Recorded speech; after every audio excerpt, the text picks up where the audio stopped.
Hello दोस्तों, नमस्कार। तो आइए आज हम हिंदी स्टोरी में सारस और केकड़ा की कहानी पढ़ते हैं। तो चलिए शुरू करते हैं। बहुत समय पहले की बात है। एक घने जंगल के बीचों बीच एक बहुत ही सुंदर झील थी। उस झील में बहुत सारी मछलियां और केकड़ा भी रहता था। वह सब बहुत खुशी से मिलजुल कर रहते थे, लेकिन हर रोज उस झील के किनारे एक सारस आकर मछलियां पकड़कर अपना पेट पूजा करता था। जब भी सारस झील किनारे आ पहुंचता, तब सारे मछलियों के बीच भागा दौड़ी शुरू हो जाती थी। ऐसे दिन बीतता गया। धीरे धीरे सारस बूढ़ा और कमजोर होने लगा। पहले की तरह वह शिकार भी नहीं कर पा रहा था। सारस बहुत दुखी होकर झील किनारे बैठ गया। सारस का यह हाल देखकर झील की मछलियां बहुत खुश हुईं। सारी मछली सारस के सामने तैरने लगी, पर सारस ने उन्हें कुछ नहीं किया, सिर्फ बैठा रहा। ऐसे कुछ और दिन बीत गए। सारस को ऐसे एक जगह बैठा हुआ देखकर केकड़ा सारस के पास आया और पूछा, भाई, 2-3 दिन से देख रहा हूं तुम यहाँ चुपचाप बैठे हो, एक भी मछली नहीं पकड़ा, खाना भी नहीं खाया, क्या बात है?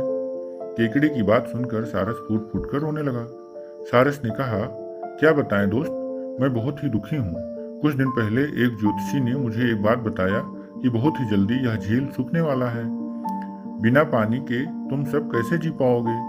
तुम सब मर जाओगे। तुम लोगों की मुझे बहुत चिंता हो रहा है, इसलिए मैंने खाना पीना छोड़ दिया। केकड़े ने कहा, क्या बोल रहे हो? यह तो बहुत गंभीर और चिंता की बात है, मुझे सबको बताना होगा। सारस की बात केकड़े ने झील की सारी मछलियों को बताया। सारी मछलियां और केकड़ा मिलकर सारस के पास गए और बोला, क्या बोल रहे हो? झील सूख जाएगा? तब हम सब कहाँ जाएंगे? क्या करेंगे? कोई तो उपाय होगा न बचने का। हम सब ने तुमको हमारा दुश्मन समझा, पर तुम तो हमारे दोस्त निकले। हम लोगों की चिंता के कारण तुम खाना पीना छोड़ दिया। दोस्त, अब तुम ही कोई उपाय बताओ। सारस ने कहा, अच्छा लगा सुनकर कि तुम सब मुझे दोस्त माना। एक उपाय है। कुछ ही दूर पर एक तालाब है। अगर तुम लोग चाहो तो मैं एक एक करके तुम लोगों को वहां छोड़ सकता हूँ। सारी मछलियां मान गईं और कहा, ठीक है ठीक है। तालाब में पहुंचाने के लिए अगले दिन से सारस एक मछली को अपने चोंच में लेकर जाना शुरू कर दिया। ऐसे कुछ दिन बाद केकड़े की बारी आई। सारस केकड़े को लेकर रवाना हुआ। कुछ दूर जाने के बाद केकड़े ने सारस को पूछा, भाई, यह तालाब और कितना दूर है? केकड़े की बात सुनकर सारस हंसने लगा और कहने लगा, तालाब कैसा? कैसा तालाब? यहाँ कोई तालाब नहीं है। मैं तो खाने के लिए तुम सबको यहाँ लेकर आ रहा हूँ।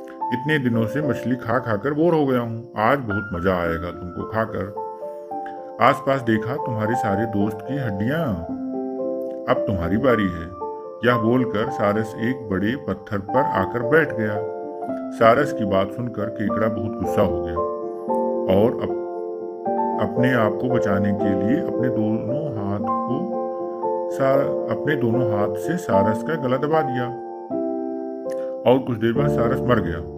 फिर केकड़ा अकेले झील वापस आ गया ताकि बाकी मछलियों को सारस के चाल के बारे में बोला और कैसे उसने सारस को मार डाला यह भी बताया जा सके। सारी मछलियां बहुत खुश हुई और निश्चिंत होकर रहने लगी। इस कहानी से क्या सीख मिली मेरे प्यारे बच्चों?